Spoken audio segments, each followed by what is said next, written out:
والصلاة والسلام على سيد الأنبياء والمرسلين। আমরা বাংলাদেশ থেকে এসেছি, সুদূর বাংলাদেশ থেকে আল্লাহ রাব্বুল আলামিন আমাদেরকে এরকম বরকতময় একটা স্থানে আসার তৌফিক দান করেছেন।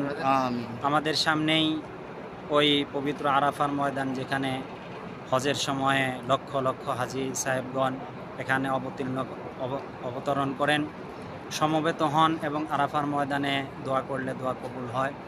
আর আমরা দাঁড়িয়ে আছি এখন সেই বিখ্যাত আরাফার ময়দানের উপরে যেই পাহাড়, যেইখানে দাঁড়িয়ে আমাদের প্রিয় নবী মুহাম্মদুর রাসূলুল্লাহ সাল্লাল্লাহু আলাইহি ওয়াসাল্লাম বিদায় হজের সময় সেই ঐতিহাসিক ভাষণ দিয়েছিলেন। সেই স্থান, তিনি যেই পবিত্র স্থানে দাঁড়িয়েছিলেন পাহাড়ের উপরে, ওই স্থানটা আমাদের পিছনে অবস্থিত।